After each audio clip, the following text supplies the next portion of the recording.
Hello friends, তোমাদের প্রিয় YouTube channel গুরু intelligent তোমাদের জন্য একটা খুশির খবর নিয়ে এসেছি। 2024 সালে রেলওয়ে বোর্ডের থেকে আরপিএফ এর নতুন একটি সংক্রান্ত আপডেট প্রকাশিত হয়েছে। তোমরা এই নোটিফিকেশনটি অফিসিয়াল নোটিফিকেশনে পাবে না, কিন্তু নিউজ ইমপ্লিমেন্টে আগে প্রকাশিত হয়। তোমরা দেখতে পাচ্ছ government of India, minister of railway, প্রকাশিত হয়েছে 2/1/2024। যেগুলি ইম্পর্ট্যান্ট আপডেট সেগুলিই বলছি। সেগুলি হলো, রেলওয়েতে সাব ইন্সপেক্টর কনস্টেবল ছেলে এবং মেয়ে দুজনই আবেদন করতে পারবে।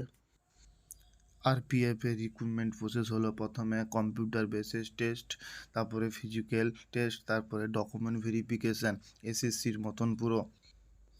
তারপরে আমরা এডুকেশন কোয়ালিফিকেশন দেখব, শিক্ষাগত যোগ্যতা। সাব ইন্সপেক্টরের জন্য গ্র্যাজুয়েটেড হতে হবে, মিনিমাম বয়স 20 থেকে ম্যাক্সিমাম 25।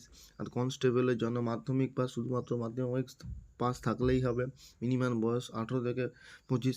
এবং এসসি এসটি ওবিসি যেরকম ছাড় থাকে সেভাবেই ছাড় থাকবে না। এসসিদের 5 বছর, ওবিসিদের 3 বছর, আর এসটিদের 5 বছর। না, এরপর হচ্ছে ফিজিক্যাল মেজারমেন্ট। ইউআর ওবিসিদের ক্ষেত্রে, ছেলেদের ক্ষেত্রে হচ্ছে 165, চেস্ট 80 থাকতে হবে, 5 ফেলাতে হবে। আর মেয়েদের ক্ষেত্রে হচ্ছে 157, মেয়েদের কোনো চেস্ট লাগে না। এসসি এসটিদের ছেলেদের ক্ষেত্রে হচ্ছে 160, চেস্ট লাগবে 76.2, আর ফুলিয়ে 81.2। আর মেয়েদের ক্ষেত্রে হচ্ছে 152, ওদের কোনো চেস্ট লাগে না। গোর্খা গারওয়ালস মেলদের ক্ষেত্রে হচ্ছে 163, চেস্ট 80, ফুলিয়ে 85 করতে হবে। ফিমেলদের ক্ষেত্রে 155 হাইট লাগবে।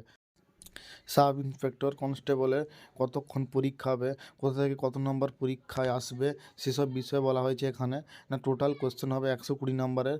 জেনারেল অ্যাওয়ারনেস থেকে আসবে 50, ম্যাথ থেকে আসবে 35, জেনারেল নলেজ এবং রিজনিং থেকে আসবে 35। টোটাল 120 নম্বরের পরীক্ষা হবে। কী কী পড়তে হবে, কোন কোন সিলেবাস, সব নিচে মেনশন করা আছে। পিটি কোয়ালিফাই করার জন্য সাব ইন্সপেক্টরকে 1600 মিটার 6 মিনিট 30 সেকেন্ডে কমপ্লিট করতে হবে। Long jump 12 foot, high jump 3 foot 9 inch. Sub inspector ফিমেলের ক্ষেত্রে 800 মিটার 4 মিনিটে, লং জাম্প 9 মিনিটে, হাই জাম্প 3 ফুট। কনস্টেবলের ক্ষেত্রে 5 মিনিট 45 সেকেন্ডে 1600 meter 14 foot long jump, high jump 4 foot. Constable ফিমেলের ক্ষেত্রে 3 মিনিট 40 সেকেন্ডে 800 meter, long jump 4 foot, high jump 3 foot. Main কথা হচ্ছে আরপিএফে টোটাল ভ্যাকেন্সি কত। না, কনস্টেবলের ক্ষেত্রে 2000 টোটাল ভ্যাকেন্সি, আর সাব ইন্সপেক্টরের ক্ষেত্রে 250। তার মধ্যে আবার এক্স সার্ভিসম্যান হচ্ছে 10%, এটা মেলের ক্ষেত্রে। আর ফিমেল হচ্ছে টোটাল 15%, আর বাদ বাকিটা কিন্তু সবই মেল। এরপর কিছু আপডেট যদি পরিবর্তন হয় আমি তোমাদের ভিডিওর মাধ্যমে জানিয়ে দিব। কিভাবে অনলাইনে আবেদন করতে হবে সেটা আমি ভিডিওর মাধ্যমে জানিয়ে দিব। ভিডিওটা ভালো লাগলে লাইক কমেন্ট শেয়ার করে দেবেন।